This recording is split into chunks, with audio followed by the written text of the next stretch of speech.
Τις τελευταίες μέρες έχει αλλάξει τελείως όλη μου η εμπειρία με τη ζωή. Όλα τα μικροπράγματα στην καθημερινότητά μου από την αρχή της ημέρας μέχρι το τέλος της ημέρας. Έχει αλλάξει τελείως η ζωή μου, με λίγα λόγια, χωρίς να έχει συμβεί κάτι, κάποιος εξωτερικός παράγοντας να έχει αλλάξει, ο οποίος να με έχει επηρεάσει. Και είμαι σίγουρος ότι και το γνωρίζω και τις βλέπω τις στιγμές τις οποίες έχουν συμβάλει και έχουν και αυτές προωθήσει αυτή την αλλαγή που έχω νιώσει εγώ τις τελευταίες μέρες. Αλλά θεωρώ ότι έχει φτάσει ένα καινούριο πικ, ας το πούμε, στη ζωή μου και, και είναι πάρα πολύ ενδιαφέρον, θα έλεγα, το λιγότερο. Μπορεί να μην το ανέφερα, αλλά αυτή η αλλαγή προφανώς είναι προς το θετικό.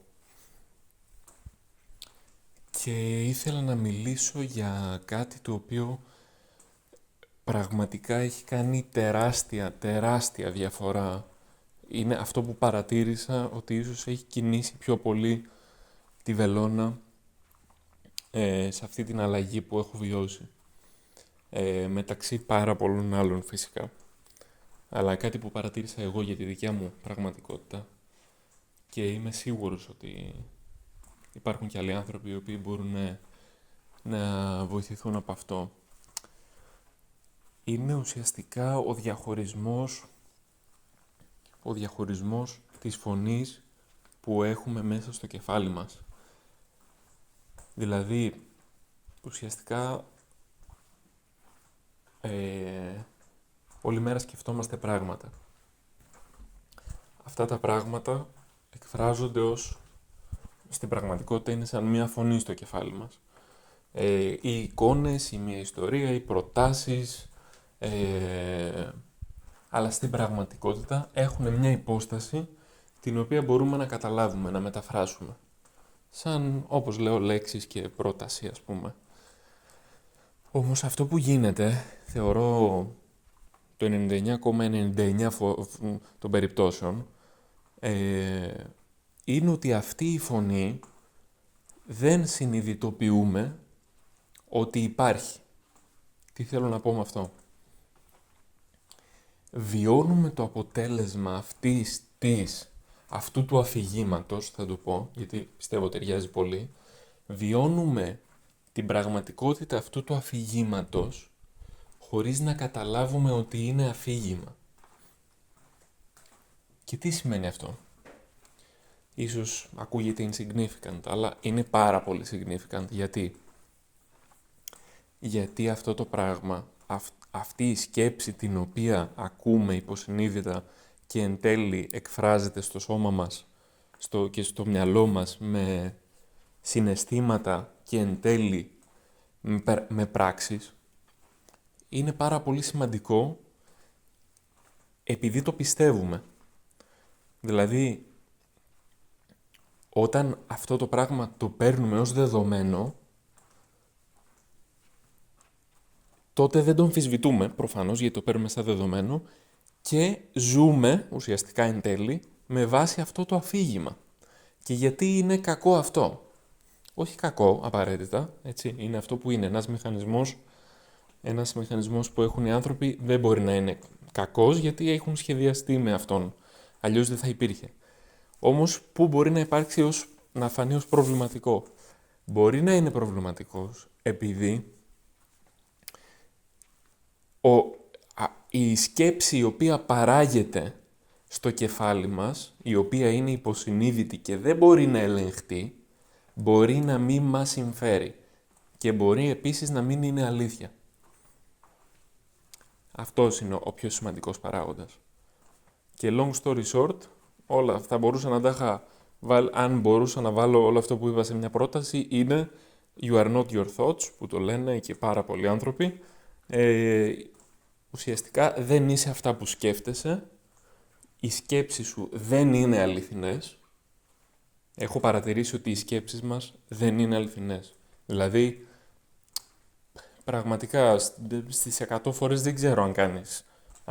Αν κάνουμε κάποια πραγματική σκέψη η οποία είναι ειλικρινής και δεν είναι επηρεασμένη από κάποιον παράγοντα υποσυνείδητο. Βέβαια αυτό θέλει πάρα πολύ πειραματισμό στο κεφάλι του καθενός για να καταλάβει τη ρίζα της εκάστοτε σκέψης. Και αυτό προφανώς θα οδηγήσει πολύ βαθιά στο υποσυνείδητο και σίγουρα προσκαλώ να το κάνει οποιοσδήποτε, γιατί είναι πραγματικά life-changing. Και ουσιαστικά να προκαλέσει την κάθε άποψη η οποία έχει γεννήσει στο κεφάλι του, να την προκαλέσει, να την κοιτάξει κατάματα χωρίς να είναι επικριτικός, χωρίς συναισθηματισμούς, χωρίς τίποτα. Απλά, τι είναι αυτό το πράγμα που προέκυψε στο κεφάλι μου. Αυτή η σκέψη, αν προσπαθήσω να παλέψω μαζί της, στέκεται χωρίς προειδεασμούς, γιατί ακόμα και όταν συνειδητοποιήσεις ότι έχει έρθει αυτή η υποσυνείδητη σκέψη και την πιάσεις στον αέρα ότι «Όπα, τι σκέφτηκα, είναι αυτό το πράγμα δικό μου, αυτό το πράγμα ισχύει», αυτό τέλος πάντων, ακόμα και εκεί υπάρχει κίνδυνος να μεταφερθεί ξανά στην καινούργια σου σκέψη, η οποία είναι αυτή η συνειδητότητα που έχεις μεταφερθεί ως παρατηρητής αυτής της σκέψης. Μπορεί εκείνος ο παρατηρητής να αρχίσει να κάνει πάλι λάθος σκέψεις, γιατί το σκεφτόμαστε από ένα τρόπο, το σκεφτόμαστε και την παρατήρηση την κάνουμε πολλές φορές. Υπάρχει μια λεπτή γραμμή που μπορεί να την κάνεις πάλι και με έναν τρόπο που θα φέρει και αυτός καινούργιες σκέψεις υποσυνείδητες. Και ουσιαστικά αυτή είναι η φωνή του ego. Όλες αυτές οι υποσυνείδητες σκέψεις που μας πετάνε είναι η ταυτότητα που είναι βαθιά μέσα μας, στο υποσυνείδητο, η ταυτότητά μας, το ego μας, το εγώ μας ας πούμε. Αυτό. Οπότε είναι πολύ λεπτή η γραμμή της παρατήρησης του υποσυνείδητου να δουλεύει ενεργά. Ναι, σίγουρα ενώ ξεκινούσα να λέω κάποια πράγματα εκτροχιάστηκα, αλλά θέλω να επιστρέψω στο ότι εκεί που μπορεί να φανεί προβληματικό το να γεννιούνται αυτές οι σκέψεις και εμείς να λειτουργούμε υπό την επηρεά τους, ίσως θα έλεγα. Το πρόβλημα είναι και το δύσκολο είναι ότι νιώθουμε ότι είναι αλήθειες. Αλλιώς δεν θα είχαμε πρόβλημα. Δεν θα είχε κανένα struggle. Και γιατί νιώθουμε ότι είναι αληθινές, όπως είπα και πριν, επειδή είναι είναι υπερπατημένη. Έχει γίνει χιλιάδες φορές, είναι απολύτως habit. Και αυτό το πράγμα έχει πετύχει το σκοπό του μία φορά και πολλές φορές ακόμα. Άρα είναι απολύτως λογικό να ξαναεμφανιστεί και να ξαναπετύχει το σκοπό του, που είναι ουσιαστικά η επιβίωση αυτής της ταυτότητας. Αυτού του αφηγήματος, του οποίου λέει πρέπει να ζήσει αυτό το αφήγημα και ήδη τα έχει καταφέρει, οπότε ξαναεμφανίζεται. Άσχετα με αυτό με την ιστορία που θα σου πουλήσει το αφήγημα. Οπότε λοιπόν είναι δύσκολο γιατί είναι η πραγματικότητά σου σωματικά. Δηλαδή, ακόμα και να ξεφύγεις μια στιγμή και να γίνεις επιτυχώς ο παρατηρητής αυτής της κατάστασης,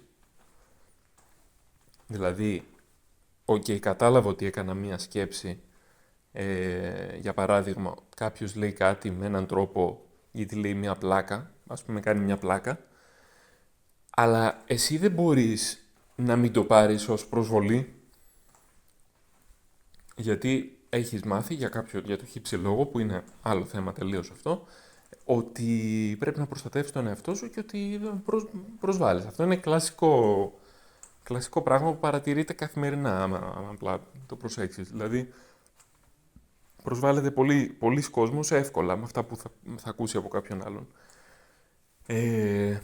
Οπότε, σε εκείνη τη φάση μπορεί να καταλάβεις ότι αυτός που έχω μπροστά μου είπε κάτι το οποίο νιώθω ότι Το είπε για να με προσβάλλει, γιατί το αφήγημα στο κεφάλι μου λέει προστατέψου, σε προσβάλλει και σε ρίχνει, κινδυνεύουμε, κινδυνεύει η επιβίωσή μας, λέει το ego, αυτό το αφήγημα, και αυτό που κάνει ο περισσότερος κόσμος και εγώ φυσικά και όλοι μας, είναι ότι δρούμε με βάση αυτό το αφήγημα. Δηλαδή λέμε, ναι αφήγημα, έχεις δίκιο, οπότε θα του πω κάτι ή θα φωνάξω ή θα του δώσω πίσω κάτι. Ο καθένας το χειρίζεται με το δικό τρόπο. Από το του ρίχνω μια μπουνιά, επειδή δεν έχω καθόλου, όχι δεν έχω καθόλου αυτοσυγκράτηση, επειδή δεν μπορώ να διαχωρίσω ουσιαστικά, αυτό είναι το point, δεν μπορώ να διαχωρίσω την αλήθεια από το ψέμα σε τόσο μεγάλο βαθμό και τόσο πολύ κινδυνεύει η ταυτότητα που έχω χτίσει με το αφήγημα, το ψεύτικο φυσικά, τόσο πολύ, όπου θα του ρίξω μπουνιά. Στο άλλο άκρο μπορεί να είναι αυτός που καταλαβαίνει ότι ο άλλος κάνει μια πλάκα και οκ, όλα κομπλέ, και γελάω κι εγώ με τον εαυτό μου, γιατί δεν χρειάζεται να το πάρω και σε σοβαρά. Δεν έγινε και τίποτα, ας πούμε, που με είπε έτσι όπως με είπε, ή υπονόησε κάτι με το αστείο του. Και λέει, θα γελάσω φουλ και θα κάνω και αστείο και για την πάρτι μου. Ωραία, οπότε επιστρέφω ξανά, αφού έδωσα το παράδειγμα. Οπότε, βρίσκεται στο σημείο που συνειδητοποιεί ότι το αφήγημα παίζει ξανά στο κεφάλι του, καταλαβαίνει ότι δεν είναι απειλή για τον εαυτό του, ότι όλα είναι εντάξει και ότι είναι ασφαλής, το καταλαβαίνει. Αλλά νιώθει αυθόρμητα να βγαίνουν τα συναισθήματα και οι πράξεις, δηλαδή τα λόγια που μπορεί να ξεστομίσει μετά, τα νιώθει να βγαίνει χωρίς να μπορεί να τα ελέγξει. Γιατί είναι υπερπατημένη. Είναι η φύση του. Είναι η πραγματικότητά του. Οπότε γι' αυτό υπάρχει μια δυσκολία, ας πούμε, στο να γίνει αυτή η αλλαγή, αλλά φυσικά και μπορεί να ξεπεραστεί. Είναι πολύ σημαντική η επιμονή στο ότι έχεις τσακώσει ουσιαστικά τον εαυτό σου να σκέφτεται με έναν τρόπο. Αυτό είναι το πρώτο βήμα, αυτή η συνειδητότητα είναι η απάντηση σε όλα. Η συνειδητότητα του πώς σκέφτομαι στον κόσμο. Το πώς έχει προγραμματιστεί το υποσυνείδητό μου να είναι. Κάτι επίσης σημαντικό είναι ότι δεν έχουμε έλεγχο στο τι σκέψεις θα σκάσουν στο κεφάλι μας.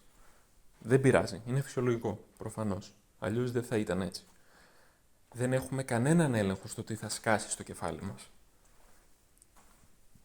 Έχουμε έλεγχο όμως, κάποιες φορές, μάλλον στην πραγματικότητα έχουμε τον έλεγχο, και αυτό είναι το ωραίο να μάθουμε, έχουμε τον έλεγχο να αντιδρούμε σε αυτές τις σκέψεις.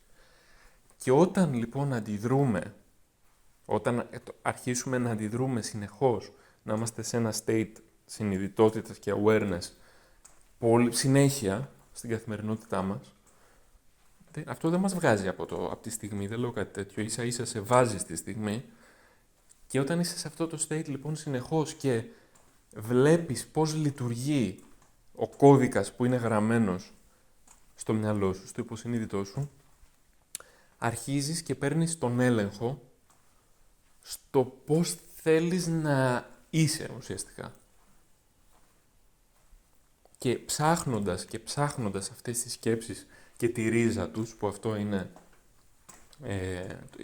το φυσικό επόμενο βήμα εξάλλου, είναι απολύτως φυσικό να γίνει αυτό. Γιατί προκαλεί περιέργεια. Εφόσον καταλαβαίνω με το λογικό κεφάλι μου ότι είμαι ασφαλής, γιατί νιώθω απειλή. Αυτό, άμα το σκεφτείς με φυσική περιέργεια,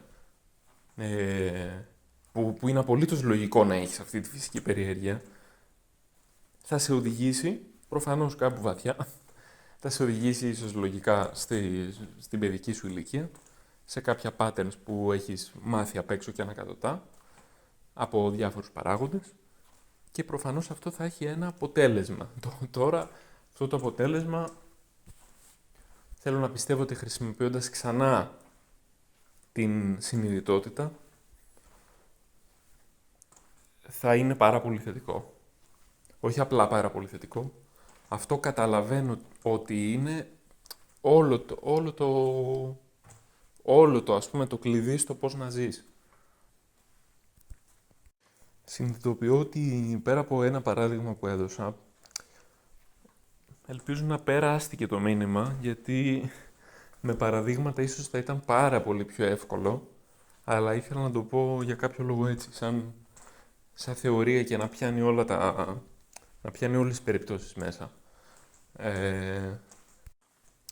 Τέλος πάντων, ας το κλείσω εδώ, ότι μπορούμε με το μυαλό μας να αποδομήσουμε τις σκέψεις μας και να τις ξαναδομήσουμε. Απλώς, ακόμα και όταν κάνουμε την αποδόμηση, ακόμα και εκεί θέλει συνειδητότητα. Αυτό θέλω να πω. Γιατί μπορεί να πιάσουμε μια σκέψη, στα πράσα, ας πούμε, να μας ελέγχει. Για παράδειγμα, να φωνάζει η μάνα σου, ας πούμε, και να σε έχει τρελάνει και να θες να αντιδράσεις όπως έχεις αντιδράσει τόσες φορές, γιατί είναι απολύτως λογικό εκείνη τη στιγμή. Να πιάσεις τα πράσα αυτό το αφήγημα, να το αποδομήσεις, έστω και μετά, τέλος πάντων. Να το αποδομήσεις και να το ξαναδομήσεις με έναν άλλο τρόπο. Απλώς, όταν κάνεις την αποδόμηση της σκέψης, είναι επικίνδυνο να μην ξαναμπεί το παλιό αφήγημα, ας το πούμε παλιό. Να μην ξαναμπεί και εκεί το παλιό αφήγημα και σου πει πράγματα όπως «Μα δεν πρόκειται να αλλάξει, μα το ένα, μα το άλλο». Είναι αρκετά deep αυτό, θέλει λίγη φαντασία, αλλά έτσι είναι η φάση. Έτσι τρέχει. Πραγματικά έτσι λειτουργεί ο εγκέφαλος. Θέλει λίγο practice, αλλά μπορεί να γίνει εδώ και τώρα. Αυτό είναι το τέλειο. Αυτά. Λοιπόν, αποφάσισα να γίνω ευάλωτος και να μοιραστώ ένα παράδειγμα το οποίο τρέχει αυτή τη στιγμή στη δικιά μου ζωή, που είναι ακριβώς αυτό για το οποίο μιλάω. Τι συμβαίνει? Ακόμα και αυτή τη στιγμή που μιλάω, έχω μία υποσυνείδητη σκέψη ότι πρέπει να μιλάω με κάποιον τρόπο για να φτιάξω αυτό που φτιάχνω. Και πώς καταλαβαίνω ότι έχω αυτή τη σκέψη? Είναι κυρίως επειδή έχω ένα συναίσθημα ντροπής και ένα συναίσθημα ότι πρέπει να προσέχω, ένα συναίσθημα φόβου. Ουσιαστικά τι κάνω? Εντοπίζω το συναίσθημα. Και σκέφτομαι, ωραία, νιώθω ένα συναίσθημα φόβου. Γιατί έχω αυτό το συναίσθημα του φόβου? Με λίγο ψάξιμο, πολύ γρήγορα μάλλον, αν πραγματικά αφήσεις το φόβο να σε καταλάβει όπως θέλει να κάνει και δεν υπάρχει κανένα πρόβλημα να κάνει, γιατί έτσι είναι τα συναισθήματα, βρίσκω την πηγή του. Που νιώθω ότι είναι κάτι του τύπου φοβάμαι να ακουστώ, φοβάμαι ότι η άποψή μου είναι περίεργη, ότι θα κριθώ, άρα είναι ένας φόβος ότι θα φανώ. Okay. Εγώ έτσι το μεταφράζω για μένα. Και γι' αυτό έχω αυτόν τον φόβο, το πώς να προσέχω πώς να μιλήσω, για το ποιος θα με ακούσει και ότι θα με κρίνουνε. Μάλλον στην πραγματικότητα, επειδή την έχω κάνει πολλές φορές αυτή τη σκέψη, πήγα τώρα κατευθείαν στην πηγή. Αλλά άμα το κάνει κάποιος άλλος, μπορεί να πάει κάτι του τύπου ωραία, νιώθω άγχος. Γιατί νιώθω άγχος? Γιατί η φωνή μου, ντρέπομαι για τη φωνή μου. Αυτό δεν είναι πηγή σε καμία περίπτωση. Και εκεί θα έπρεπε να ρωτήσεις, γιατί ντρέπομαι τη φωνή μου? Όπως και εγώ θα ρωτήσω σε λίγο, γιατί φοβάμαι να φανώ? Άρα πάμε ξανά πίσω. Γιατί ντρέπομαι τη φωνή μου? Ντρέπομαι τη φωνή μου γιατί δεν ντρέπομαι την ίδια τη φωνή μου, γιατί ντρέπομαι το πώς θα ακούσουν οι άλλοι από τη φωνή μου. Θα ακούσουν οι άλλοι τη φωνή μου που νομίζω ότι είναι άσχημη. Και γιατί φοβάμαι ότι οι άλλοι θα με κρίνουν με βάση τη φωνή μου? Και τσούκου, αυτό πάει πάρα πολύ μέσα και φτάνει κάπου σε κάποιο βίωμα επανειλημμένο, συνήθως είναι επανειλημμένο, το οποίο έχει καταλήξει να έχει μανιφεστάρει, ας το πούμε έτσι, ως φόβος. Ως φόβος να φανώ, ας πούμε, στη δικιά μου περίπτωση. Και το έχω, προσωπικά θεωρώ ότι έχω βρει την πηγή του, την πραγματική πηγή του. Δεν χρειάζεται να τη μοιραστώ τώρα, αλλά αυτό ήταν ένα γρήγορο παράδειγμα. Και τι θα κάνω λοιπόν τώρα που το έχω βρει αυτό. Σκέφτομαι, αυτό το πράγμα το οποίο, έτσι όπως είμαι τώρα, αυτό το αφήγημα, το ότι άμα σε ακούσουν να εκφράζεσαι, αυτό είναι το αφήγημα ουσιαστικά, θα σε κρίνουν ή θα γίνει κάτι τρομερό, ας πούμε, στη ζωή σου, ουσιαστικά είναι μία έκφραση του ego, ότι η ταυτότητα που έχουμε, που έχει χτιστεί από την παιδική σου ηλικία, αυτή τη στιγμή είναι υπό επίθεση, ας το πούμε, ή δεν μου έρχεται η λέξη, κινδυνεύει. Κινδυνεύει να πεθάνει. Ουσιαστικά είναι ότι φοβάσαι την επιβίωσή σου. Φοβάσαι για το αν θα επιβιώσεις. Ναι. Οπότε κάνει ό,τι μπορεί το ego και το υποσυνείδητο για να σώσει τον εαυτό μου. Εγώ νιώθω ότι είναι ο εαυτός μου, γιατί ταυτίζομαι με αυτές τις απόψεις. Όμως δεν χρειάζεται να ταυτιζόμαστε με τις σκέψεις στο κεφάλι μας. Δεν είναι αληθινές οι σκέψεις στο κεφάλι μας. Η αλήθεια είναι αυτή τη στιγμή ότι είμαι στο σπίτι μου και περπατάω. Δεν υπάρχουν τα υπόλοιπα πράγματα. Δεν με απειλεί κανένας. Θα με απειλούσε αν ήμουν έξω στη ζούγκλα και με κυνηγούσε μια τίγρης. Εκεί πέρα έχεις κάθε δίκιο και είναι απολύτως φυσικό να έχεις χεστεί απάνω σου και να φοβάσαι και να αγχώνεσαι και η κορτιζόλη να είναι στα ύψη και να αρρωσταίνεις εκείνη τη στιγμή που λέει ο λόγος, που δεν αρρωσταίνεις, τέλος πάντων. Γι' αυτό υπάρχουν αυτά τα συναισθήματα. Και οι σκέψεις και οι ορμόνες και όλα αυτά. Όχι για να πολεμάς τα ζώα στη ζούγκλα, προφανώς, δεν εννοώ αυτό, και στην καθημερινή μας ζωή είναι σημαντικά πολύ για να αντιμετωπίζουμε καταστάσεις, αλλά τα προβλήματα γεννιούνται όταν κρατάμε πράγματα μέσα μας και δημιουργούμε τέλος πάντων αυτές οι αναμνήσεις εν τέλει καταλήγουν να μας ελέγχουν. Anyway, άλλο θέμα κι αυτό. Οπότε θα μπορούσα κάλλιστα να μην έκανα αυτό το βίντεο, να άκουγα αυτό το αφήγημα και να μην μοίραζα την ιστορία μου και αυτά που θέλω να πω, γιατί μου αρέσει να μιλάω για αυτά και μου έχουν επηρεάσει πολύ θετικά τη ζωή μου και θέλω να το μοιραστώ. Γιατί να μην το μοιραστώ? Ακόμα και να μην επηρεάσει κανέναν, κυριολεκτικά θα έχω εκφραστεί και απλά έκανα αυτό που ήθελα να κάνω. Οπότε τώρα τι έκανα ξανά? Χρησιμοποίησα τη λογική μου, ασυναίσθητα, όχι ασυναίσθητα, λογικά και χωρίς να έχω κάποιο emotional attachment, ας πούμε, στις απόψεις μου. Αυτό. Οπότε κάπως έτσι μπορεί να φανεί αυτή η διαδικασία. Νομίζω ήταν καλό content αυτό που έδωσε, έτσι ένα παράδειγμα.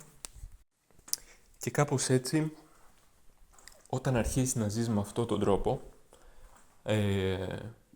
βλέποντας το τι συναίσθημα αναδύεται κάθε στιγμή στην ημέρα σου και να κάνεις ένα tracing πίσω στη σκέψη η οποία το έφερε, γιατί, by the way, η ιεραρχία πάει υποσυνείδητο, η ego, η ταυτότητα, τέλος πάντων, που είναι στα βάθη, που δεν ακουμπάς εκεί πέρα τίποτα, δεν μπορείς δηλαδή. Μετά αυτό φέρνει σκέψεις, τις οποίες επίσης δεν έχεις έλεγχο. Θέλω να κάνω βίντεο πάνω και σε αυτό. Επίσης δεν έχεις έλεγχο για τις σκέψεις, γιατί έρχονται από το υποσυνείδητο, το οποίο δεν έχεις έλεγχο. Υποσυνείδητο, σκέψεις, συναισθήματα προέρχονται από τις σκέψεις και μετά τα συναισθήματα έρχονται οι πράξεις. Οπότε, ποιο είναι το τέλειο σημείο που έχω βρει για να βάλεις το χεράκι σου και να κάνεις κάτι?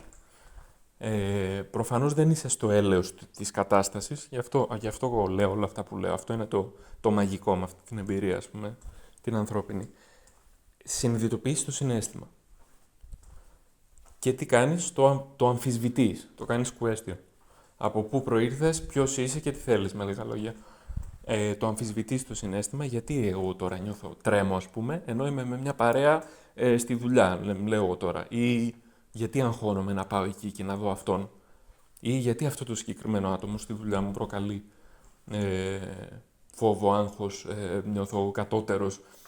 Άπειρα πραγματάκια, όλοι τα έχουμε. Όλοι τα έχουμε. Και εκεί λοιπόν πιάνεις το συναίσθημα, βρίσκεις τη σκέψη. Και πας πιο κάτω μετά. Το κάνεις reverse engineer, ας το πούμε έτσι. Και φυσικά μπορεί να γίνει και από την πράξη, που είναι το τελευταίο βήμα σε αυτή τη συνέχεια, σε αυτή τη φάση τέλος πάντων. Σκέφτεσαι, ας πούμε, πας σπίτι σου, κάτσε ρε, γιατί φώναξα σε αυτόν ή γιατί δεν πήγα εκεί να μιλήσω, που είναι ένα αποτέλεσμα, μια πράξη. Δεν πήγα να μιλήσω γιατί ένιωσα απειλή, ένιωσα φόβο, γιατί σκέφτηκα ότι αυτός ο άνθρωπος είναι κάτι και γιατί το σκέφτηκα αυτό, γιατί έχω ένα belief, μια πεποίθηση, ουσιαστικά το υποσυνείδητο είναι πεποιθήσεις. Έχω μια πεποίθηση ότι άμα με έβλεπε έτσι και καταλάβαινε ότι και γιατί αυτή η πεποίθηση υπάρχει. Αυτή είναι η φάση. Κουράστηκα. Και τώρα συνειδητοποιώ ότι αυτά που είπα τώρα στο δεύτερο κομμάτι και όσο περνούσε ο χρόνος, επειδή έκανα αυτό το deconstruction που το έκανα live τώρα ουσιαστικά και έφερα τόσο στη φόρα και έριξα τόσο φως πάνω σε αυτό το πράγμα το οποίο τρέχει στο κεφάλι μου, το αφήγημα, με ελευθέρωσε τόσο, ας πούμε, έτσι ώστε κατάφερα να έχω αυθόρμητα καλύτερη απόδοση σε αυτό που ήθελα να πω. Τελείως αυθόρμητα, χωρίς κανένα effort. Που και για το effort θέλω να μιλήσω, πάρα πολύ σημαντικό. Αυτό. Άρα αυτό, όπως εξήγησα και τώρα, αυτό που έγινε τώρα ήταν μια μικρογραφία του τι συμβαίνει στη ζωή μου καθημερινά και τι μπορεί να συμβαίνει στη ζωή όλων των ανθρώπων. Αυτό. Και θεωρώ ότι το πρώτο βήμα, είμαι σίγουρος, για την ακρίβεια, ότι είναι η συνειδητότητα. Να κάνεις ένα βήμα πίσω και να πεις, όπα, τι γίνεται εδώ. Αυτό. Λοιπόν, και εδώ το κλείνω. Ευχαριστώ πολύ.